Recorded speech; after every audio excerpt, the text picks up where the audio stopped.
पूरी दुनिया इस वक्त हैरान है पाकिस्तान के आर्मी चीफ मुनीर की हालत देखकर। वो बिलावल भुट्टो का आप सुन रहे थे कि हमारे मुनीर का नाम सुन के मोदी कहीं छुप जाता है। स्टैंड अप कॉमेडियन होना चाहिए बिलावल भुट्टो। लेकिन आप देखिए, नरेंद्र मोदी तो खुले में बात करते हैं, लाल किले के प्राचीर से भी बुलेट प्रूफ की शील्ड लगा के भाषण नहीं देते। लेकिन वहां देखिए मुनीर की क्या हालत हो रखी है। जो मुनीर पाकिस्तान में सारी पावर लेकर बैठा है, वो दहशत में जी रहा है भाई। आप उसकी तस्वीरें देखिए। लोग कह रहे हैं मुनीर को मौत का डर सता रहा है। Asim Munir bullet proof glass की आड़ में अपनी जान बचाता फिर रहा है। मुनीर के आगे जो ग्लास लगा है, दावा है कि वो बुलेट प्रूफ ग्लास है।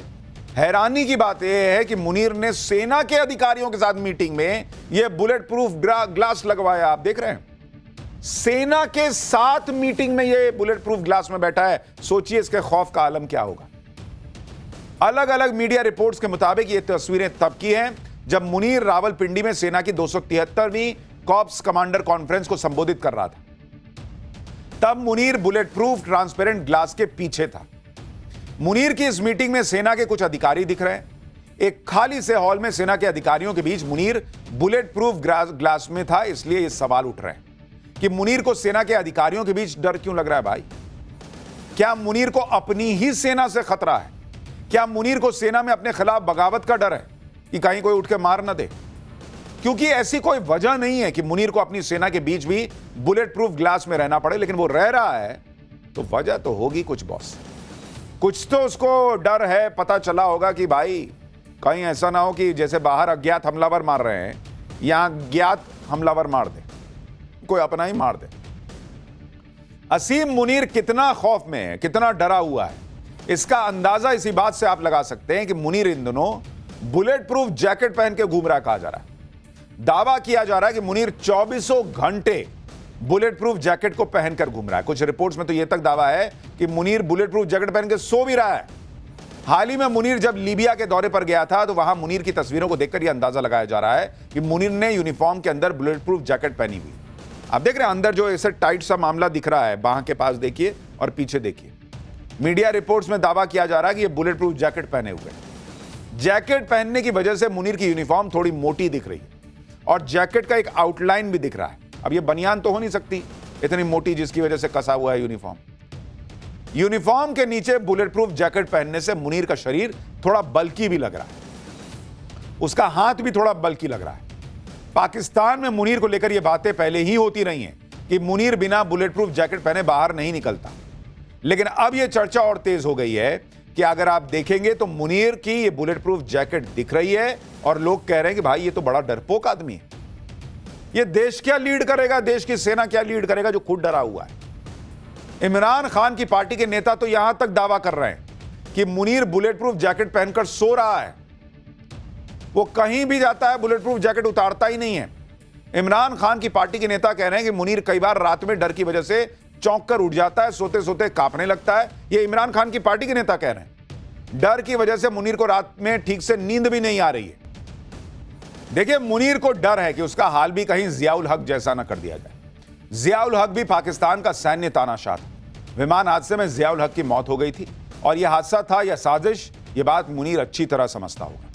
मुनीर यह जानता है कि पाकिस्तान में ऐसा इतिहास रहा है कि उसके कई सैन्य प्रमुखों की रहस्यमयी मौत हो चुकी है। जैसे 1988 में पाकिस्तान के आर्मी चीफ रहे जनरल जियाउल हक की रहस्यमयी प्लेन हादसे में मौत हो गई थी। इस हादसे में जियाउल हक समेत 29 लोग मारे गए थे। इनमें पाकिस्तान के कई बड़े सैन्य अधिकारी थे और मारे गए लोगों में पाकिस्तान में अमेरिका के राजदूत भी शामिल थे। कई लोग कहते हैं कि इसके पीछे उस वक्त के सोवियत संघ का हाथ था। कई लोग कहते हैं कि यह काम पाकिस्तानी सेना के अंदर के ही कुछ लोगों ने करा दिया। इसी तरह से 1993 में पाकिस्तान के army chief general Asif Nawaz की रहस्यमयी मौत हो गई थी। जनरल आसिफ नवाज अपने घर पर ट्रेडमिल पर वर्कआउट कर रहे थे, तभी उन्हें हार्ट अटैक आया और वो वहीं लुढ़क गए। बाद में आसिफ नवाज की पत्नी ने आरोप लगाया कि आर्मी चीफ की हत्या की गई, उन्हें जहर दिया गया। उनकी पत्नी का दावा था कि आसिफ नवाज के बालों के लैब टेस्ट में 67 mg आर्सेनिक मिला था, जो जहर था। यह सब इतिहास मुनीर को जब जब याद आता होगा तो उसे डर लगता ही होगा कि कहीं उसे कोई निपटा न दे। भारत के खौफ में तो वो जी ही रहा है, खुद के देश में अपने लोगों के बीच भी डरा हुआ है। मुनीर ने पाकिस्तान में सारी पावर खुद ले तो ली, लेकिन उसे पता है कि पाकिस्तान में जिसने सारी पावर खुद ली वो एक ना एक दिन निपट ही जाता है, फिर चाहे प्रधानमंत्री हो, राष्ट्रपति हो, आर्मी चीफ। मुनीर का डर तो साफ साफ दिख रहा है, इसलिए अब मुनीर के इस डर को लेकर पाकिस्तान में अलग अलग चर्चाएं चल रही हैं। कोई कह रहा है कि मुनीर अपने घर में भी बुलेट प्रूफ जैकेट पहने रखता है, कोई कह रहा है कि मुनीर अपने घर में पिस्टल लोड करके रखता है। इस तरह की भी बातें चल रही हैं कि जैसे बांग्लादेश में मोहम्मद यूनुस अज्ञात हमलावर के डर में जी रहा है, वैसे ही मुनीर भी डरा हुआ है। सुनिए पाकिस्तान की मीडिया में मुनीर को लेकर कैसी बातें चल रही हैं, फिर आपको बताता हूं कि मुनीर की सेना में क्या चल रहा है, पाकिस्तान खुद कैसे खुलासे कर रहा है कि नरेंद्र मोदी के नए भारत ने बहुत मारा था, और भारत क्या तैयारी कर रहा है। पाकिस्तान में मुनीर के डर को लेकर अलग अलग थ्योरीज भी चल रही हैं। पहली थ्योरी यह चल रही है कि मुनीर को भारत से हमले का डर सता रहा है। दूसरी थ्योरी कि मुनीर को गाजा में अपनी सेना भेजने पर सेना के अंदर बगावत का डर है। और तीसरी थ्योरी कि मुनीर इमरान खान के समर्थकों के गुस्से से डरा हुआ है। मुनीर के डर के पीछे एक वजह कोई भी हो, लेकिन पाकिस्तान में मुनीर का भयंकर मजाक उड़ रहा है। पाकिस्तान के पत्रकार तो ये तक कहकर मुनीर का मजाक उड़ा रहे हैं कि अब मुनीर को हेलमेट भी पहन लेनी चाहिए। देखिए, मुनीर बुरी तरह डरा हुआ, ये बात खुद पाकिस्तान की सेना भी मान चुकी है। जिस मीटिंग में मुनीर बुलेट प्रूफ जैकेट में दिख रहा है, उस मीटिंग के बाद पाकिस्तान की सेना ने बयान जारी करके कहा कि यह संकल्प लिया गया कि राष्ट्रीय एकता, सुरक्षा और स्थिरता को कमजोर करने के उद्देश्य से किसी भी प्रकार के बयान, चाहे वो राजनीतिक हो या दूसरे, इनको बर्दाश्त नहीं किया जाएगा और न ही किसी को सशस्त्र बलों और पाकिस्तान की जनता के बीच विभाजन पैदा करने की अनुमति दी जाएगी। यानी पाकिस्तान की सेना को डर है कि जनता में उसके खिलाफ गुस्सा बढ़ रहा है और इस गुस्से को दबाने के लिए पाकिस्तान की सेना इस तरह की चेतावनी दे रही है। भारत के खिलाफ जंग जीतने के फर्जी दावे करने वाला मुनीर कितना डरपोक है, इस बात का अंदाजा इसी बात से लगा सकते हैं कि मुनीर हाल ही में ब्रिटेन में एक महिला की तरफ से दी गई धमकी से भी डर गया। ब्रिटेन के ब्रैडफोर्ड में पाकिस्तानी दूतावास के बाहर हाल ही में पाक सेना के खिलाफ विरोध प्रदर्शन हुआ। दावा है कि इस प्रदर्शन में एक महिला ने असीम मुनीर को जान से मारने की धमकी दी, मुनीर को कार बॉम्बिंग में उड़ाने की बात कही और इसके बाद पाकिस्तान ने असीम मुनीर के खिलाफ सार्वजनिक रूप से धमकी दिए जाने का मामला ब्रिटिश अधिकारियों के सामने उठा दिया। सुनिए कैसे ब्रिटेन में हुए एक प्रदर्शन में मुनीर को एक महिला ने धमकी दी। देखिए, इधर मुनीर अपने ही मुल्क में भीगी बिल्ली बना घूम रहा है, उधर पाकिस्तान के पूर्व विदेश मंत्री बिलावल भुट्टो को मुनीर की चापलूसी से फुर्सत नहीं। बिलावल भुट्टो कह रहा है कि मुनीर का नाम सुनते ही भारत के प्रधानमंत्री मोदी डर से छिप जाते हैं। सुनिए इस आदमी को, फिर आपको बताऊंगा कि बिलावल नरेंद्र मोदी के खिलाफ ऐसी बातें तो कर रहे हैं, लेकिन खुद उनके पिता ने क्या कबूल किया था वो भी याद दिलाऊंगा। लेकिन पहले बिलावल को सुनिए। पाकिस्तान में जोकरों की फौज है बॉस, एक ढूंढिए चार मिलते हैं। मुनीर की चापलूसी के चक्कर में बिलावल इस तरह के बयान दे रहा है कि मोदी तो दिख नहीं रहे। अरे कहां नहीं दिख रहे भाई, जिधर देखो उधर दिख जाएंगे तुमको, एक बार ट्राई तो करो। इंटरनेट स्लो है क्या पाकिस्तान? बिलावल भुट्टो ने यह बयान सिंध प्रांत में अपनी मां बेनजीर भुट्टो की 18वीं डेथ एनिवर्सरी पर हुए कार्यक्रम में दिया।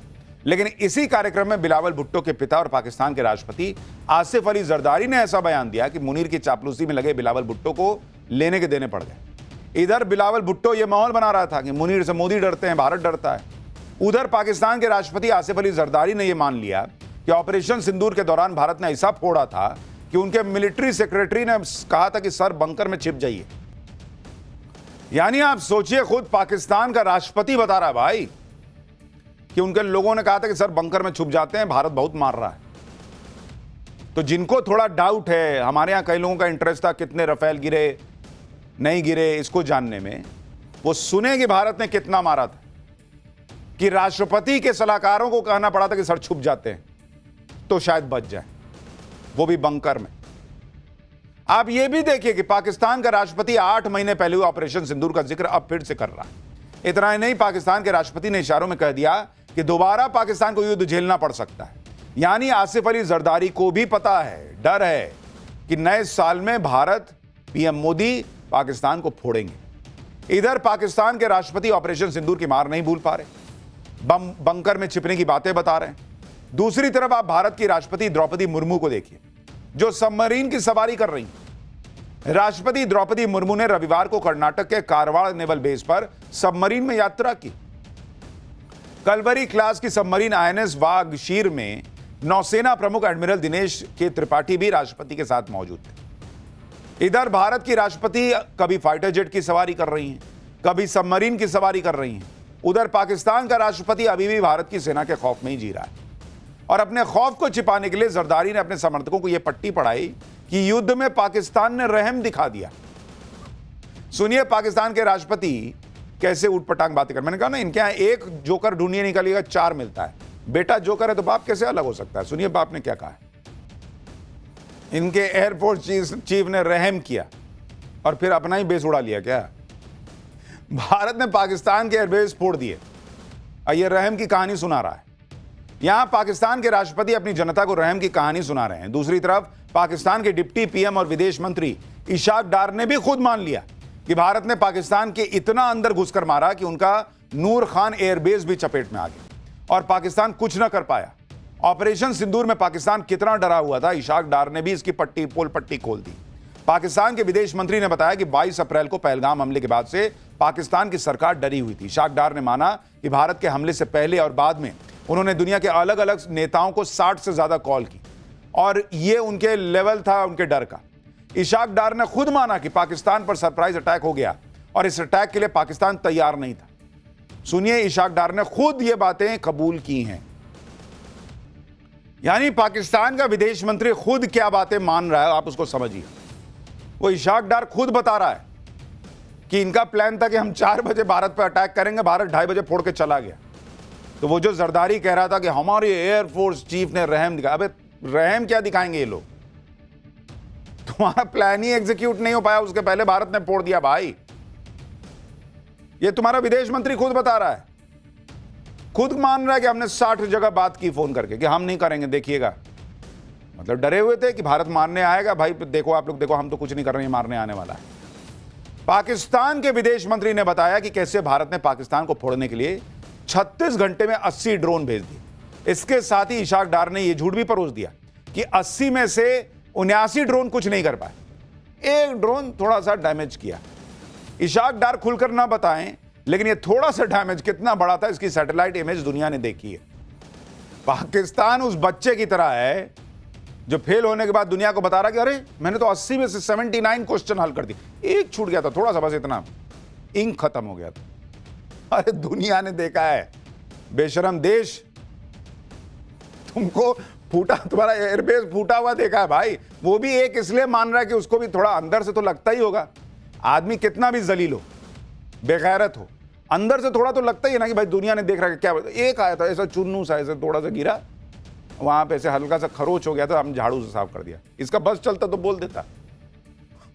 ऑपरेशन सिंदूर पर बात करते करते पाकिस्तान का विदेश मंत्री अपनी बातों में फंस गया।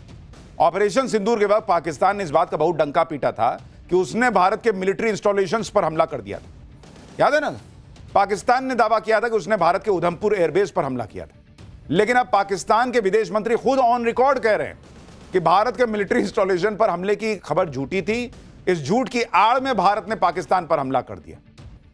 यानी खुद मान रहा है कि पाकिस्तान कुछ नहीं कर पाया था। पाकिस्तान कितने ही हाथ पैर मार ले, युद्ध को लेकर कोई भी झूठी कहानी सुनाने का प्रयास करे, राफेल गिराने के फर्जी दावे कर ले, लेकिन अंदर ही अंदर उसे पता है कि पीएम मोदी ने पाकिस्तान को इतनी अंदर तक घुसकर मारने का आदेश दे रखा था और वो सेना ने करके दिखाया जैसा पहले कभी नहीं हुआ। और ऑपरेशन सिंदूर तो सिर्फ ट्रेलर था, अभी तो सेना पूरी पिक्चर की तैयारी में लगी। भारतीय सेना लगातार अपनी तैयारियों के वीडियो शेयर कर रही है। बहुत से लोग कह रहे हैं कि 2026 बहुत निर्णायक रहने वाला है। दुश्मन को चेतावनी दी जा रही है कि भारत तैयार है। पाकिस्तान में नेताओं के कबूलनामे और मुनीर के अंदर जो दहशत है, उसकी एक बड़ी वजह यह है कि नरेंद्र मोदी जबरदस्त तैयारी करने में लगे हुए। और आप देखिए कि आज ही डिफेंस एग्जीबिशन काउंसिल ने करीब 79,000 करोड़ रुपए की रक्षा प्रस्तावों को मंजूरी दी है। इसमें tank, missile, surveillance system, refueller aircraft, अवाक्स हेलीकॉप्टर, स्पाइस बॉम्ब की खरीद सब शामिल है। भारतीय पैदल सेना के लिए लॉन्ग रेंज पिनाका, जो कि एक मल्टी बैरल रॉकेट लॉन्चर है, की खरीद को भी मंजूरी मिल गई है। इसमें भीष्म टी टैंकों को अपग्रेड करना शामिल है। मीडियम लिफ्ट हेलीकॉप्टर MI-17 का मिड लाइफ अपग्रेड होगा। इजराइल से बड़ी संख्या में स्पाइस बम खरीदे जाएंगे। ये एयर टू ग्राउंड बॉम्ब हैं जो सटीक हमला करते हैं। वायुसेना के लिए बहुत बड़ी संख्या में Astra mark 2 air to air मिसाइलें, 200 किलोमीटर से ज्यादा की रेंज है इनकी, उनको विकसित किया जाएगा और खरीदी होगी। भारतीय नौसेना और वायुसेना के लिए medium range surface to air missile MRSAM खरीदी जाएंगी। इसके अलावा सुसाइड ड्रोन भी खरीदे जाएंगे। अमेरिका से MQ-9B high altitude long endurance यानी हेल की सी गार्जियन ड्रोन भी ली जाएंगी। इंडियन आर्मी कोई कसर नहीं छोड़ रही। ये तस्वीरें आप देख रहे हैं, थोड़ी देर पहले ही भारत में बने पिनाका रॉकेट सिस्टम का पहला टेस्ट किया गया। चांदीपुर रेंज में पिनाका रॉकेट के लॉन्ग रेंज वर्जन का यह टेस्ट सफल रहा। रक्षा मंत्री राजनाथ सिंह ने इस कामयाबी पर DRDO को बधाई दी है। आप सोचिए कि साल 2025 का अंत ऐसा हो रहा है तो 2026 में क्या धमाका होने वाला है। तो धमाका तो होगा, उसकी तैयारी आप देख ही रहे हैं, घबराहट देख ही रहे हैं।